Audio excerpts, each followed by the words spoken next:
What is the most downright creepy or unexplainable thing that you've ever experienced? Story 1. Back in 2009, I was checking out colleges. Texas Tech University flew me out to spend a couple of days meeting other prospective students and getting a feel for the campus. My mom and aunt came a day early with me, and we stayed at a brand new Hilton Homewood Suites. Our room was on the second floor and had one bedroom with two beds, a bathroom, and a living room with a couch. I slept on the fold-out bed in the living room, while my mom and aunt each took a bed in the bedroom. The bedroom was connected to the living room by an open doorway, so you could see in from the couch. I stayed up late that night, watching TV and reading, and finally started drifting off around 1 a.m. Just as I was about to fall asleep, I heard a light tap on the wall right next to my head. I rolled over, trying to ignore it. Another tap. I switched on the lamp and looked around. Nothing. That wall was the exterior of the building. We were on the second floor. Over the next hour, I kept hearing sporadic tapping all along that wall. I convinced myself it was probably a plumbing or electrical issue, eventually managing to relax enough to finally fall asleep. Around 2:30 a.m., an especially loud tap jolted me awake. Still not convinced it was anything unusual, I tried to drift back to sleep. I rolled over and pulled the blankets over my head. Then I heard it, the rustling. It sounded like clothes brushing softly against each other, like someone pacing slowly nearby. The noise had no clear source, seeming to come from different spots in the room at different times. It was accompanied by faint sounds of feet shuffling across the carpet and quiet, deliberate breathing. I was wide awake now. I was 17, alone in a strange hotel room, and something unknown was moving around me. So I did what any rational teenager would do, buried my head under the pillow, wrapped myself tight in the blankets, and prayed to make it to morning. By 8 a.m., I groggily woke to the sounds of my mom and aunt moving around in the other room. They asked how I slept, and I muttered a simple, meh. Chronic insomnia had long dulled my enthusiasm for sleep complaints, and I didn't want to scare them with what I'd experienced. I was moving to the dorms that night while they stayed another night in the hotel room, so keeping things vague seemed easiest. But then my mom said something that made my stomach flip. I know that room was so haunted. When I asked what she meant, she told me she had heard the same noises I did. My mom didn't want to scare me, so she'd waited until we left Lubbock to tell me. She had heard all the same noises I did, but she also woke up around 4 a.m. and saw someone standing in the corner of the room. "What's wrong, honey?" she called softly. I didn't answer. Knowing I'd sleepwalked often as a child, she assumed that might be what was happening. She climbed out of bed and began walking toward me to see what was wrong. As she passed the open doorway, she happened to glance at the sofa where I'd been sleeping, blankets wrapped tightly around me, pillow still pulled over my head, and saw that I was sound asleep. When she looked back toward the corner, the dark figure was gone. Even now I get chills writing this. I'm not religious or spiritual and never believed in ghosts or an afterlife before this. I'm still not sure I do. I'd rather chalk it up to my mother and me simply having bad dreams on the same night. But some nights I lie awake at 3 or 4 a.m. and I can't help but stare into the corner of the room, wondering if I'll see him there. Before we continue, do us a quick favor. Smash that like button and subscribe to support our channel. Story 2. This didn't happen to me, but to a friend. She was sitting in her apartment studying for an exam when the door opened and then closed. From where she sat, she could see the two places someone could enter the dorm, either down the short hallway toward the bedrooms or through the small kitchen into the living room. Because no one went down the hallway, she assumed they were coming through the kitchen and stared, waiting for them to appear. A large shadow, every one of her roommates is short, moved into view and then slipped back into the kitchen. From her angle, she couldn't see who it was, only the shadow. The person had not knocked, which puzzled her, but she kept watching. The shadow returned one more time, then vanished. She was completely freaked and she says sat in the living room staring at the kitchen for an hour. When she asked her roommates, none of them said they had come in. She told me the story the next day, so of course I forced her to watch Saw that night, and I haven't knocked before entering since. Story 3. First off, I'm very clumsy and always misplace my phone. One day I woke from a nap late in the evening. It was already dark outside, and suddenly I remembered a date I was probably late for. I rushed to the bathroom for a quick shower, noticing my parents and siblings weren't home because the lights were off. After my shower, dressed and ready to go, I realized my phone was missing. As usual, I went to my study, where the only landline is, and dialed my number. I heard my mobile ringing from inside my room, and as I was about to hang up, somebody picked up "hello" in a deep, hollow voice. Thinking it was my sister playing a prank, I put down the landline and went into my room. My phone was lying on the sofa. I picked it up and looked around, expecting my sister to jump out and scare me. After searching the whole house, I realized it was actually empty. I called my parents, they said they would be home late, and my sister was at a friend's birthday party. Being human, I freaked out and ran out of the house. Story 4. I used to live in Okinawa, Japan. Anyone who lives there has probably heard a creepy story or two or experienced one. There's so much history from World War II and many violent deaths. We had a few odd things at our house. Doors slamming, the feeling of someone breathing in your ear or tapping your shoulder when you were alone. But one neighbor, however, had some especially creepy experiences. My neighbor lived with her husband and their small son. When they first moved in, things started happening. Doors slamming and the like, but she always assumed it was her young son. He was around 5 years old. She would tell him to stop running and slamming doors, but he would insist he hadn't been near them, or she would find him playing on the other side of the house after a door had slammed. Then things got stranger. While cleaning the shower head would turn on by itself. At night, she would close the blinds, leave the room, come back and find them open again.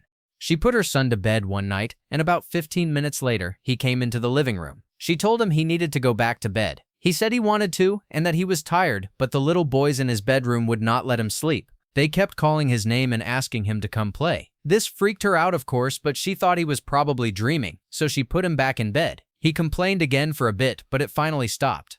A few nights later, she woke in the pitch black while lying in bed with her husband because she felt someone pull at the edge of the bedspread and something small leaning on the mattress. She assumed it was her son and sat up to ask him what he wanted. No one answered. She turned on the lamp and no one was there. Finally, after being unsettled for a while and hearing similar stories from others, she was advised to call a Japanese woman who was said to be sensitive to these things to cleanse the house. The woman came and said there were 3 spirits in the house. 2 little boys who had died in the war and whom she need not fear. They were only looking for their family, and another dangerous spirit. She described the latter as essentially a crazy woman and said this spirit was likely the one slamming doors and causing trouble. The cleanser warned her not to provoke that spirit and told her that if the little boys bothered her, she should firmly tell them they had to listen and stop. Whenever something strange happened or her son complained about the little boys, she would tell them to stop, and the disturbances would cease. This kept up, and she had the Japanese woman come by about once a month when things were especially odd. The woman did not always go inside. Sometimes she would call from the driveway on her cell phone, tell my neighbor the evil spirit was present, and refused to enter, saying she would come back another day. A few months later, the disturbances were still happening. Her mother was coming to visit from the United States, and she hadn't told her because she didn't want her to think she was crazy or get frightened. When her mother arrived, they set her up in the guest room, helped her inside, and placed her very heavy suitcase on the bed to unpack before leaving her alone. A few minutes later, the mother came out white as a sheet. She wouldn't answer at first, but when pressed, she said, "You're going to think I'm crazy, but I was unpacking my suitcase. It had been sitting in the middle of the bed, so there was no way for it to fall off. I unzipped it, turned around, and heard a big thump. I turned back, and the suitcase was 10 feet across the room, upside down, with my clothes all over the floor." My neighbor just said, "Yeah, that kind of thing happens all the time. I just didn't want to freak you out." I have lots more weird stories from Okinawa, but I don't feel like typing them all out. Story 5. When I was a student, our campus had been built on what, just 20 years prior, was an old asylum for the insane. Real bat-crap crazy people, lobotomies and all that horror. Most of the buildings had been refurbished into lecture halls, study rooms, and other normal school facilities. Everything seemed fine, except the small study group rooms. They had a single tiny window, maybe a square foot set 15 feet up on the wall with bars across it. Walking the halls at night was already creepy enough, but there was one experience I'll never forget. I was the leader of a student-professor team responsible for evaluating lectures, professors, timetables, and so on. Our meetings usually happened after hours. One night, we were gathered in what used to be the old employee cafeteria. According to one long-tenured professor, it had once been the staff dining area back when the campus was an asylum. I had seen the original blueprints from that era, so I knew exactly which parts had been the women's wing, the men's wing, the administration, even the morgue. About a little into our meeting, something happened that none of us would ever forget.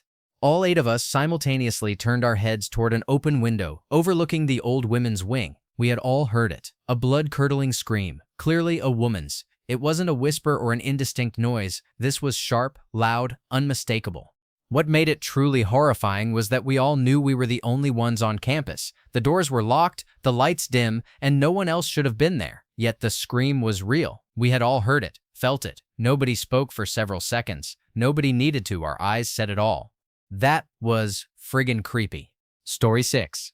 I live in the north of Switzerland, where there are still many old military bunkers from the Second World War. When I was 7 or 8, 3 friends and I decided to explore one of them. This particular bunker was built on a hill, hidden inside a small forest. The main door was jammed, so we tried to force it open. We found a large log nearby and used it as a battering ram, taking turns swinging it at the door. After countless attempts, the door refused to budge. However, there was a small peephole, about 10 centimeters, 4 inches in diameter. We peered through it, shining a flashlight into the darkness. What we saw made our hearts race. A long, ruined hallway stretching farther than we could see, with rooms lining both sides. The darkness at the end seemed endless, swallowing whatever lay beyond. All of us were eager to catch a glimpse of the inside, when one of my friends suddenly whispered, "There's a small light at the end of the hallway." I froze. That light hadn't been there when I looked through the peephole. Ignoring my friend, I pushed him aside and peered again. A chill ran down my spine. It wasn't a small glimmer. It looked like a flashlight pointed directly at me. Behind it stood the unmistakable silhouette of a person. I stumbled back a few steps, my heart hammering. "There's someone in there!" I shouted. At that exact moment, a sharp knock echoed from inside the bunker, rattling the old metal door. That was the moment panic took over. We all started screaming and ran as fast as we could. I was so terrified that I sprinted straight home and locked the door behind me. The next day at school, my friends and I tried to make sense of what happened. We convinced ourselves that it must have been some older kids playing a prank on us. A week later, curiosity got the better of us, and we returned to the bunker. But when we examined the door, the welded connection that should have kept it locked was still rusty and intact, completely unbroken. It was impossible that anyone could have entered before us. Without a word, we left. I still live in the same region, but I have never set foot in that bunker again. Some things are just better left alone. Story 7.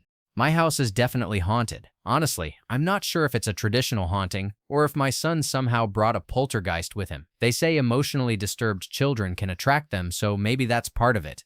The house was built in 1889, so it's inevitable that someone would have died here. There are 2 deaths we know of for certain. One was a child who passed away from an illness in 1944. It was listed as natural causes. The other was an older gentleman who died under undetermined circumstances in 1979. Both deaths occurred inside the house. The child died in what is now my bedroom. The older man died in the space that was once an enclosed front porch, now my daughter's room. The little boy in my house isn't evil, just mean. I have pictures of him, silhouettes standing in my bedroom. I plan to dig them out and scan them if I can find them. The only time he's ever been truly dangerous was when he pushed a dresser down the stairs. The dresser had been sitting at least a foot back from the top of the stairs, completely stable and not leaning in any way. Then suddenly, as my roommate was about 3/4 of the way down, the dresser came flying. He barely threw himself out of the way, and the dresser hit the bottom with such force that it literally exploded. Creepy as hell.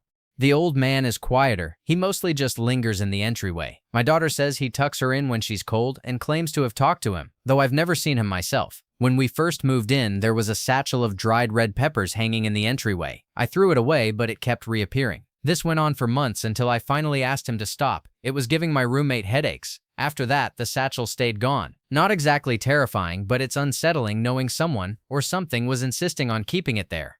There's a female presence in the house too, though I know almost nothing about her. When we bought the house, no deaths of a woman had been disclosed. My husband hears her far more than I do. He's claimed that she's come on to him when he's the only one in our bedroom, multiple times. I've only heard her once, but it shook me to my core. In a room that should have only contained my husband and me, a clear, unmistakable female voice said, "Who is this bish? I thought you wanted to be my daddy." I was terrified. I blessed the house with holy water despite not being religious. In fact, I leaned toward atheism, but I was genuinely scared. That night, no one slept. We heard a woman crying, pounding on the side door, the one we use as the front entrance, begging us to let her in. There's a peephole in that door, and it was winter. We could have looked out and seen anyone who was really there, or tracked footprints leading to the porch, but there was nothing. Nothing at all. By dawn, the screaming had faded into crying, and by 8 a.m. it was completely silent. My husband and roommate believe whatever it was has left. I'm not so sure. I have a gut feeling she's still here, lingering, watching. There's more I could tell, but this is already turning into a text wall. I'd love to have one of those ghost hunting shows come in here. I'm convinced they'd capture proof of something. Anyway, I'm off now to try and find the picture of the little boy. Story 8. I'm already unable to fall asleep, so I'll share one my friend had. To preface, my friend is a completely normal guy. I've worked with him in engineering, and he's smart, level-headed, and definitely doesn't have a screw loose, so hearing this story was shocking. It still left me thinking about things like the supernatural. He moved into a house in Portland, Oregon, and it always felt a little off. At first, he heard creaks and other typical old house noises, but sometimes he could swear he heard footsteps or doors opening and closing on their own. The strangest thing was that even with all the shades drawn and sunlight streaming in, the house always seemed dark. As the noises increased in frequency, so did some strange occurrences. He asked his roommates about them, and they all agreed they had noticed odd things around the house too, particularly in the basement. The basement had stairs leading down and, from what he described, 2 rooms, the main room with the stairs and another attached room with an extra door in the opposite corner. He was a drummer and had his drum set up in the main basement room to practice. The first strange occurrence happened in his bedroom. He saw smoke like wisps coming from under the door, rising toward the upper corner by the door. He thought the house was on fire, as the wisps began to cluster in the corner. He opened the door, ready to run, but the hallway was completely normal. No smoke, no fire. When he looked back, the clustered smoke had vanished. Sometime later, he was in the bathroom when he heard the door open. Without looking, he said, "Hey, hang on a minute, I'm almost done." But the door didn't close. He finished and turned around and saw one of the most frightening things of his life. In front of him stood an apparition of a young girl in a plaid dress. He looked from her feet up, and when he reached her face, there was nothing, just a blank see-through space. He was so terrified that he doesn't even remember putting himself back together. He shut his eyes and ran toward the door, thinking it was open, but ran straight into it. It had been closed. Frantically, he opened the door without really looking and scrambled back to his bed. He dove in like a little kid and held the sheets over his head until he fell asleep, completely terrified. The craziest thing happened in the basement where he practiced drums. He could swear that in the doorway to the extra room, he would occasionally see someone walk by from one side to the other. It didn't happen often, but one day he decided to go into the room. The extra door was in the opposite corner, and he thought it was strange that a door was there. He knew it didn't lead outside because there was no other way into the basement. He walked over and opened it and said it gave him the most sinking feeling in his stomach. Behind the door was a stairway that had been cemented off in one of the creepiest ways imaginable. He didn't go into details, but basically said, "I shut the door and never opened it again because of the terrible feeling I had when I did."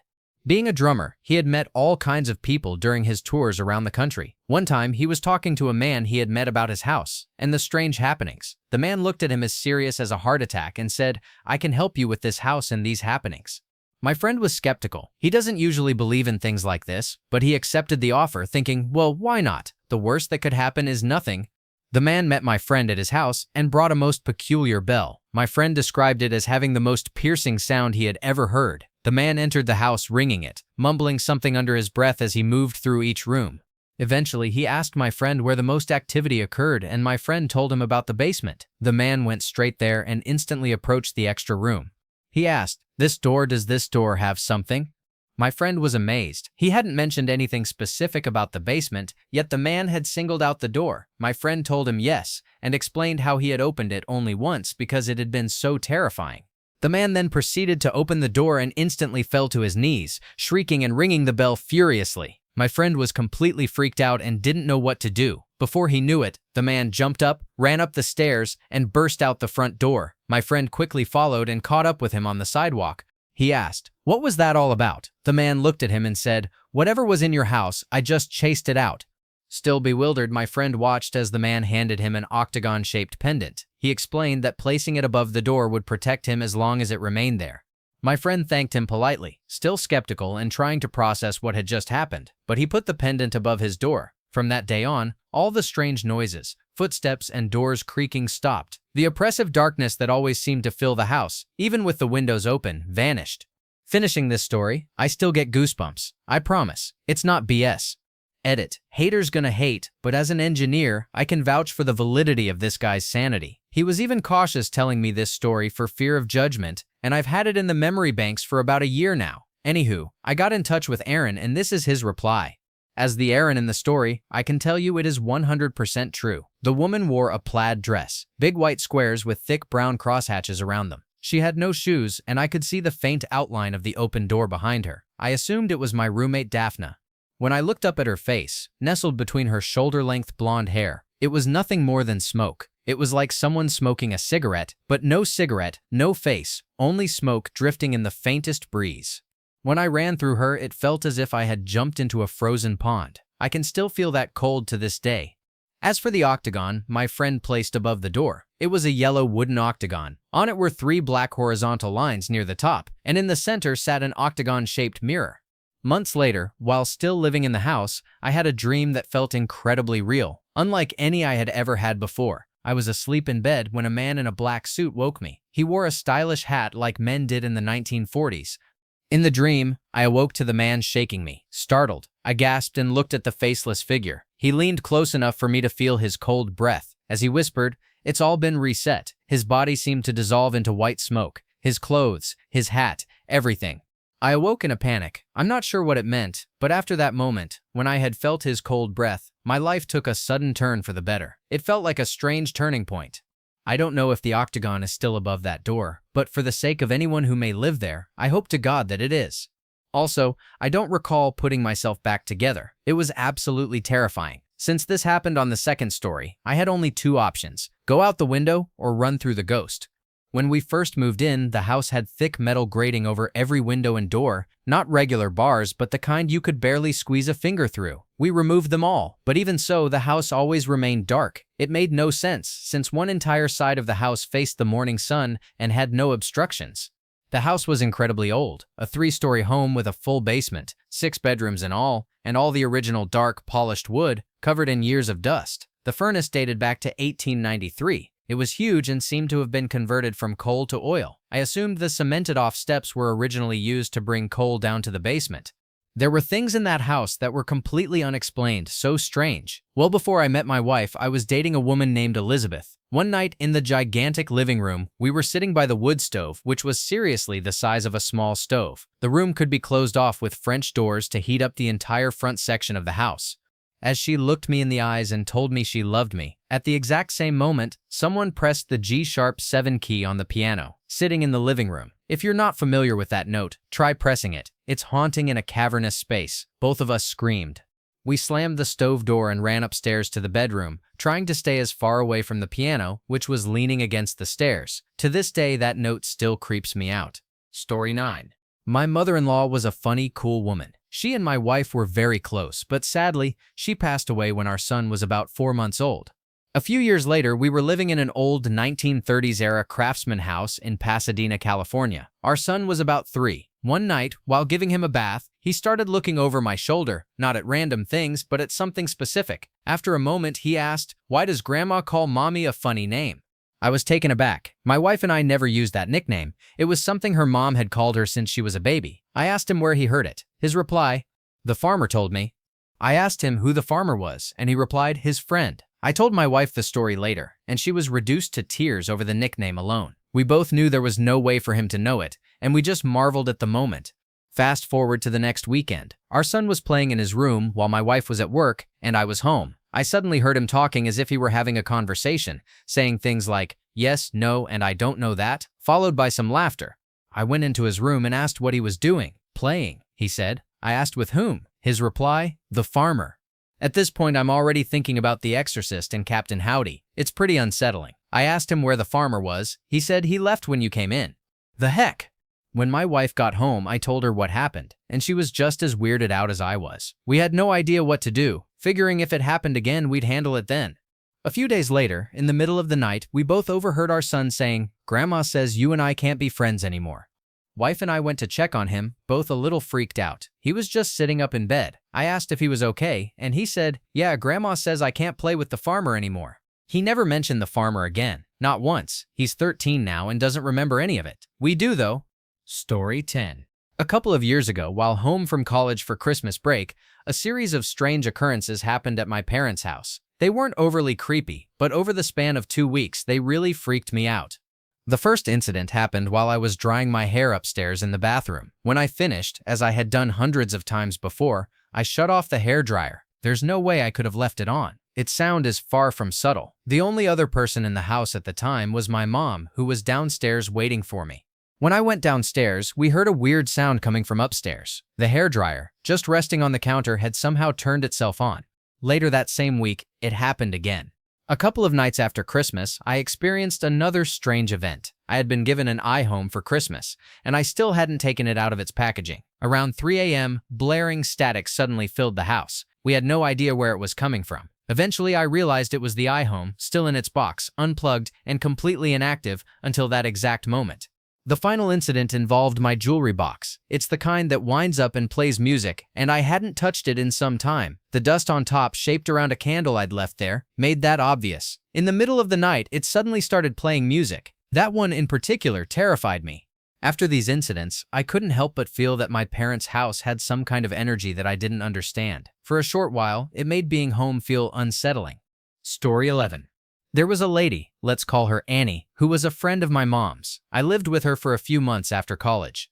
I worked second shift, so I was up late watching TV after everyone else was asleep. Annie came into the living room half asleep. I asked, "What's going on, Annie?" She said, "My grandmother just called." I replied, "No, no one has called." She insisted she had just spoken to her grandmother, who called to say goodbye, and now Annie wanted to call her family to check on her. "Nonsense," I said. "It was just a dream. Don't bother your family in the middle of the night. Go back to bed and call them in the morning." She went back to bed. About an hour later, I was just getting into bed when the phone rang. No kidding, it was her family calling to tell her that her grandmother had passed away about an hour ago. The grandmother was elderly, but not sick or on her deathbed. Annie did not remember any of this the next day, and we never spoke of it again. I thought about it for years, unsure whether to label it a ghost story or an eerie coincidence. My skeptical, logical side decided to call it a coincidence. The only times I've ever retold this story were to people who didn't know Annie, usually in situations where everyone was sharing their ghost stories. Then, about a decade later, Annie died unexpectedly. I went to her funeral, and her brother delivered the eulogy. In it, he shared a story.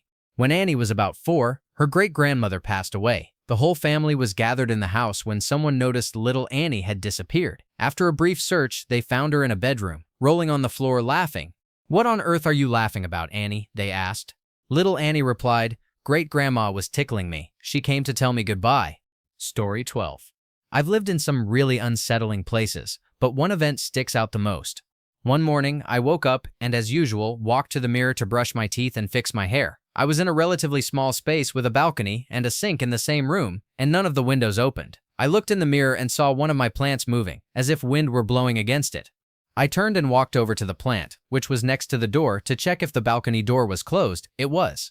For some reason, as I walked back to the mirror, my eye caught a pen lying on my desk. When I arrived, the first thing I noticed were markings all over my face, made by the pen. My heart stopped, and goosebumps erupted all over. I cleaned up and fled the room. When I returned, the balcony door was open.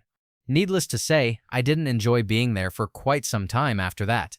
Story 13. About 4 years ago, I woke up in the middle of the night. We had a 2-month-old newborn sleeping in the room next door, and I had a video monitor on my bedside table, so my wife and I could easily check on him. I pressed the button to turn on the video, and what I saw scared me more than anything I had ever experienced. My baby boy was gone. Instinct should have made me run straight into his room, but instead, I froze. I looked over, and my wife was asleep next to me. Finally, I moved, but not toward his room. Instead, I turned up the volume on the baby monitor. I heard another woman's voice singing a lullaby. I'm not kidding. Another woman was singing to my baby in a soft, gentle, melodic voice. I don't remember the exact song, but it was something like, "Go to sleep, little baby." Finally, my frozen state broke. I jumped up, ran down the hallway, and burst into my son's room. He was sound asleep in his crib. No woman, no singing. It turned out the monitor was picking up our next-door neighbor's monitor. They had just bought a video monitor for their own newborn, based on our recommendation. Nothing supernatural, but I don't think I've ever been that scared. Story 14. My wife and I used to live in a somewhat run-down duplex. The front door opened into the living room, which flowed into the kitchen, with a hallway leading to the rest of the rooms. One night, as I was walking back to our bedroom, I caught something out of the corner of my eye. A man with a faint blue glow, dressed in an old-time railroad uniform. When I tried to focus on him, he vanished. It really unsettled me, especially because my grandfather had passed away not long before, and he had worked for Frisco. I told myself I was just grieving, letting my imagination play tricks on me, and trudged back into the living room. Then my wife walked in from the bedroom, looking paler than usual. I asked if she was okay, and she just shook her head. "This is going to sound crazy," she said, "but I just saw a guy glowing blue wearing a weird uniform, kind of like what you see in movies for guys that used to work on railroads." My jaw hit the floor. Neither of us were fully freaked out, though we were both startled. My grandfather had passed away before I met my wife, and I had never told her what he did for a living. Bonus creepy factor. Just a few days prior, my wife had drawn a salt line at the front door to keep slugs from coming inside. Story 15. When I was in high school, my family moved into a brand new house in a really nice neighborhood. I later found out it had been built on Native American burial grounds. My dad and I were the only ones who experienced anything strange, usually minor but unsettling things like footsteps or doors opening and closing on their own. The first time I saw something was while running along the horse trails behind a patch of woods. I suddenly heard laughter right next to me. I looked to my right and saw a little girl, glowing white, running beside me, giggling but looking straight ahead. Calm and composed as I was, I screamed and sprinted about 100 yards up the path. When I looked back, she was gone. The creepiest part came when I glanced up the path again. The same little girl was standing in front of one of the horses in the field, pointing up at it while the horse looked down at her. She would have had to run about 200 yards in the time it took me to run 100. I didn't stop running until I got home. Second thing that happened. I usually watch TV while running in the basement, but we had moved the TV and never plugged it back in. About 5 minutes into my workout, the TV flickered to a static channel and started changing channels on its own. I checked and saw it wasn't even plugged in, so I ran outside in the cold and waited for my parents to get home. Third, I was making lunch in the kitchen when I heard footsteps on the hardwood floors coming straight from my parents' bedroom, stopping right in front of me. I froze for a couple of seconds before running away. Fourth, the family was at my sister's soccer game, and I was home alone playing OOT. My door was closed when I heard footsteps coming up the stairs toward my room. As soon as they reached the door, which was locked, the handle started spinning wildly, faster than I'd ever seen it move. The door never opened, but I couldn't run anywhere and honestly thought I was going to die. When my parents got home, they said nothing was out of place and all the doors were still locked. Fifth and last, just my dad and I were home. We had a door leading to the deck that was broken at the time. No one less than Thor could open it. Yet when I walked into the kitchen, the door was wide open. My dad and I checked the house for intruders, found nothing, and closed the door. Not 30 seconds after leaving the room, we heard it open again. Same thing happened when we checked a second time. After the third time, we just stayed in the kitchen and waited. Nothing else happened. We even tried opening the door ourselves after closing it and couldn't. Thankfully, we moved soon after. Story 16.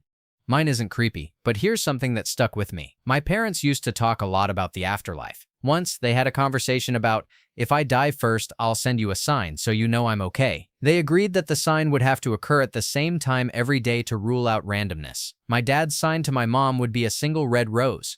Years later, my dad passed away. After the wake, my mom was sitting on a bench outside when a strong wind blew a rose, maybe from the cemetery across the street, rolling across the lot and stopping at her feet. It was 4:30. The next day, after the funeral, we were carrying flower arrangements into my uncle's house and found a red rose in the driveway. None of the arrangements had roses. Again, it was 4:30. The day after that, my mom went to a bank to make a deposit. The cashier's name was Rose. She stamped the deposit slip, and it was 4:30. Nothing happened for a few more days, but the following weekend we went to a dance event. Some close friends performed a tribute dance to my father and presented my mother with a bouquet of flowers, all assorted, but with one single red rose. They had no idea about the story. The video is time-stamped. Guess what time it was? It's not creepy, really, just a feel-good story. I know my dad is looking out for us wherever he is and tried very hard to let us know he was okay and that he loved us. Edit. On a side note, my mom will still sometimes receive a rose in strange ways. A picture she has of a rose bought after the funeral as a remembrance will fall off the wall for no reason. Once, she went for a glamour shot, and the photographer handed her a rose to pose with, or a license plate on a passing car will reference rose in some way. This usually also happens at 4:30. It's been 13 years since his death, but maybe he's still sending reminders of his love, or maybe it's just random. Either way, I don't care. Story 17. It was in my father's old house, a huge place with 5 bedrooms on a large secluded lot. The house couldn't be seen from the road or nearby park and was surrounded by bushland. It was winter, so none of the windows were open and we didn't have heaters on. It was probably around 10 p.m. I was the last one awake and decided to call it a night. I went through my usual bedtime routine and lay down to sleep. After about 10 minutes, I felt some kind of pressure at the bottom of my bed. I thought maybe I was entering a sleep stage and didn't pay it much mind. Then the pressure started moving around my legs, not on them, but all around and between them. I freaked out and, like any normal person, froze and hoped it would go away. After about 5 more minutes, the pressure lifted. I remember my heart beating so fast. I sat up in bed to move and try to shake off the adrenaline when I felt a hand press against my face, followed by a massive gust of air that blew my hair back. I completely freaked out and ended up sleeping on my dad's floor that night. We moved soon after because my stepmother began experiencing strange things as well. I'm not saying it was paranormal, just that it was something I could not, and still cannot understand or explain. Edit. I don't think it was sleep paralysis. I get sleep paralysis from time to time, and it's probably scarier than this experience. Story 18.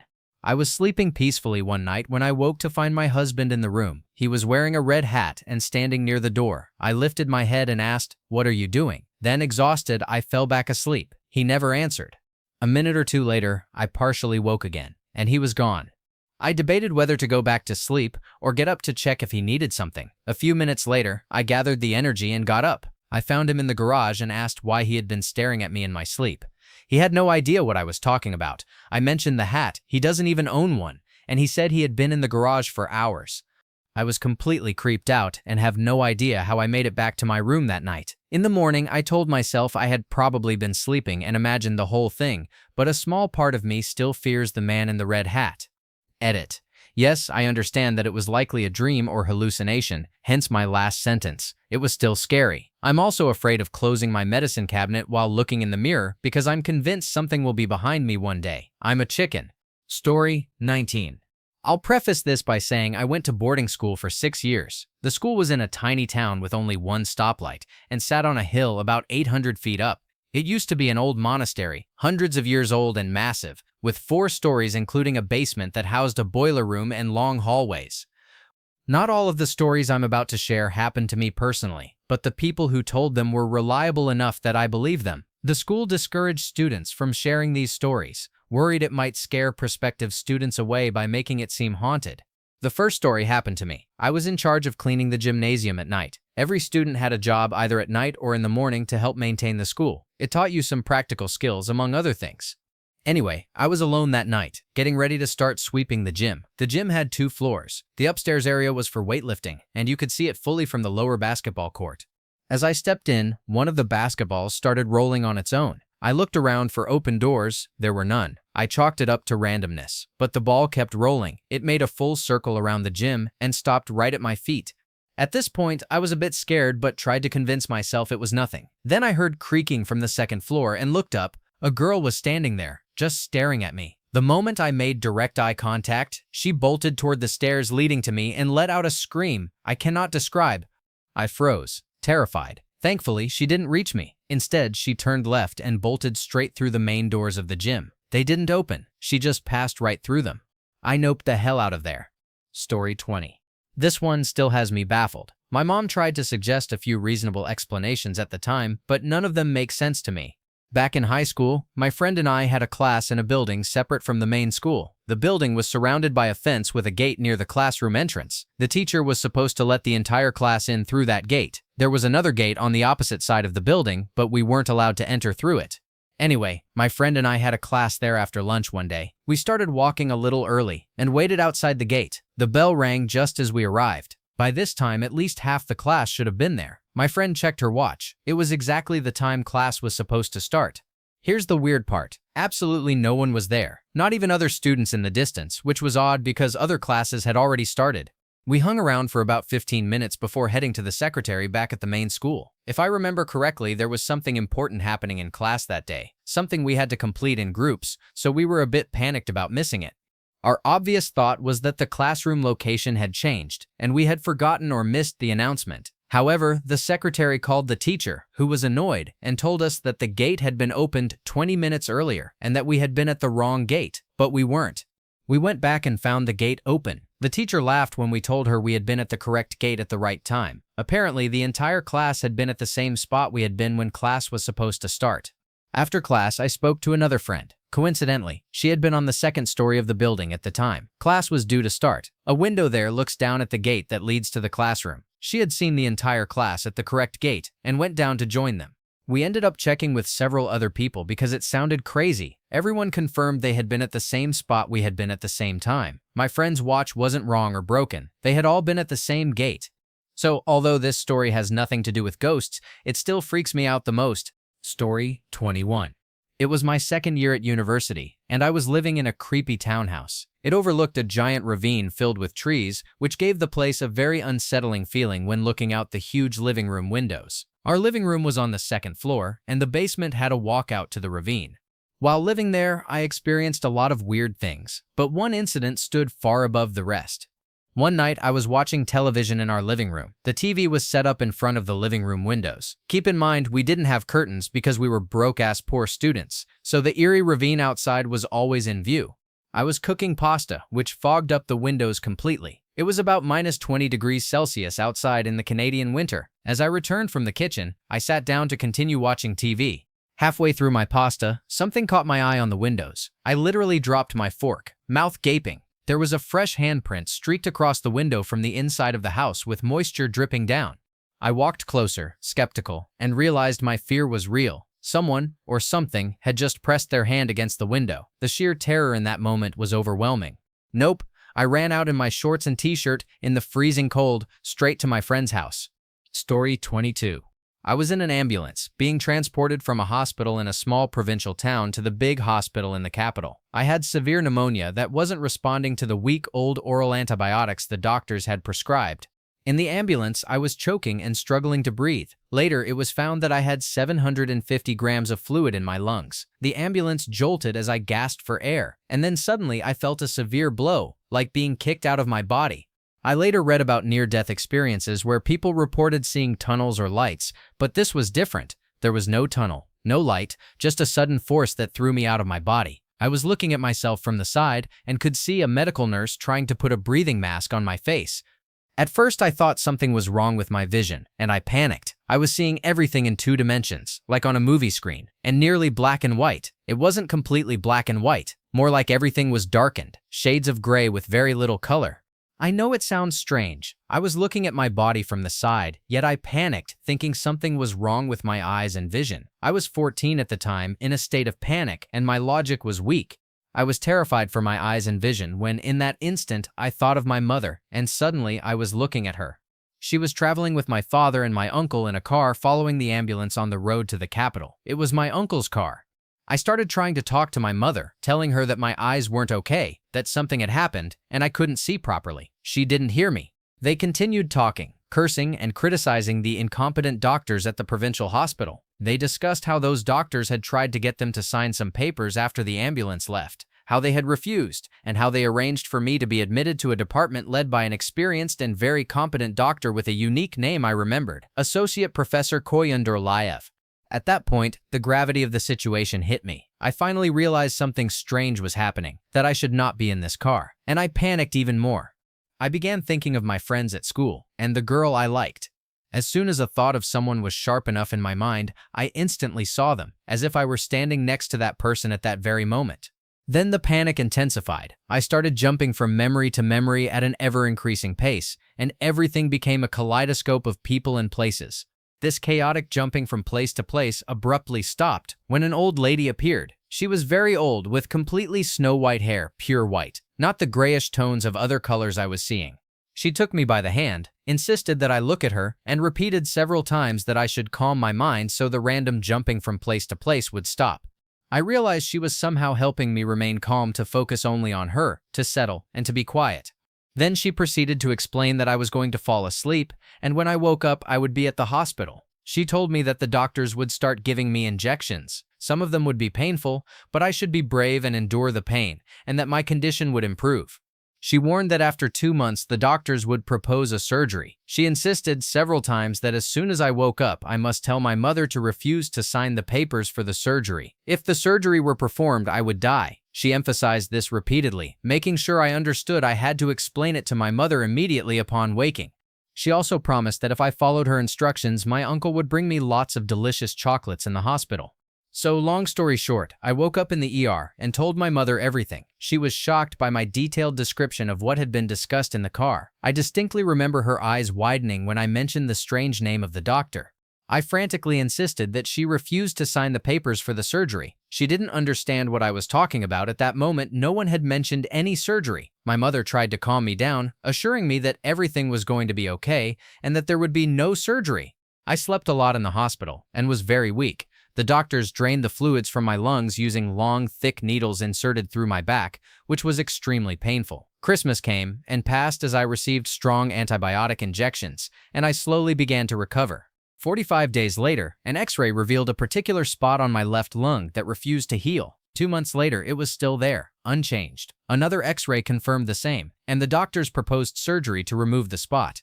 My mother initially resisted, but over time, with many doctors insisting that the surgery was necessary, she finally gave in and signed the papers. However, the surgery was delayed for several weeks. When they performed a final X-ray to check the size of the spot before the procedure, it was gone and the surgery was canceled.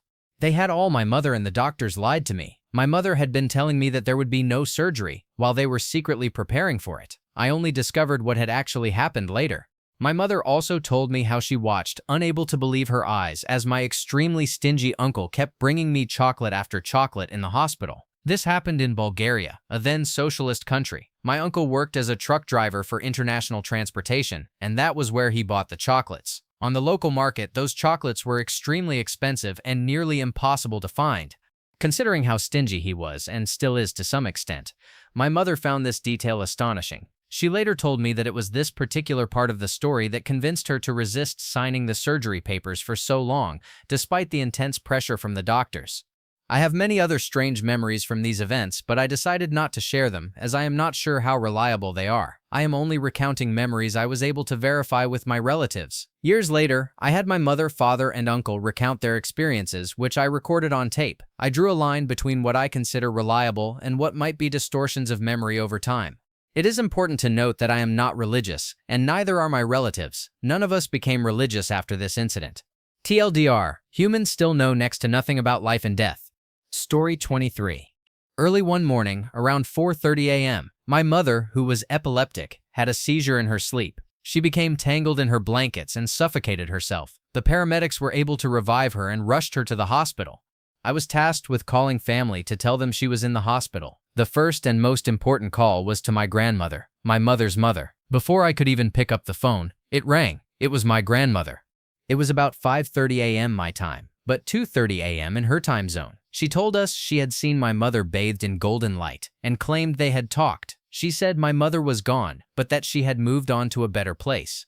At that moment, I didn't know my mother was going to die. My father was at the hospital with her, unaware of the severity of her condition. The doctors hadn't even declared her brain dead yet. And yet somehow, my grandmother knew. Somehow, she called me across the miles at 2:30 a.m., her time, to tell me what was happening. It was incredibly spooky. Story 24.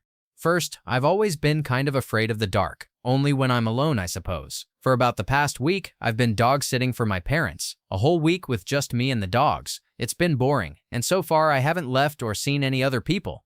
As the week went on, I kept seeing and hearing things, probably my imagination. The dogs usually leave you alone when you sleep, but last night they woke me, barking like mad in the bathroom. I slowly pulled back the shower curtain. Nothing was there, but it still terrified me. This morning, I heard barking and scratching from the bathroom again. I opened the door, and my dog bolted out. The bathroom door is rarely closed. It's hard to open, so that made no sense. He's so scared he will not leave my side. The two of us are curled up on the couch, refusing to look toward the bathroom. Story 25. Waiting for my daughter's dance to finish by Lake Ontario, I decided to go closer to the water's edge to look at the stars. I'm into amateur astronomy, and the view over the lake offers the darkest sky in my city. I was observing Orion when I noticed a very bright star about 20 degrees up due south. At first, I thought it might be Sirius, but that night Sirius was more to the southwest and about 40 degrees up. I wondered, what the hell is that? It wasn't moving, so it wasn't the ISS. It was far too late to be Venus. Jupiter was high in the sky, and Saturn wasn't visible. Yet this object was as bright as the ISS, really bright. So I was wondering what it was when I heard a noise closer to me and noticed a pure white coyote or wolf. It was bigger than a normal brush wolf or coyote, but not as large as a wolf. Seeing a coyote in the city is unusual, but not impossible. I was only about 20 feet away, so I decided it was better if the animal knew I was there. I made a little noise, no reaction. Louder noises, still nothing. It didn't even look at me. As it continued along the water's edge, I noticed the star I had been watching suddenly go bright, then fade to black. There were no clouds, and I sail, so I would have recognized a ship's light. It wasn't that. Perplexed, I turned back to the coyote, and it was gone as well. The time was 12:30 a.m. I shook my head, dismissed it all, then picked up my daughter and drove home. The next morning, Sunday, I was woken up by a phone call. It was my best friend's dad. He was crying. My best friend, who lived in Norway, 6-hour time difference, had passed away in his sleep at 6:30 a.m. Oslo time from a heart condition.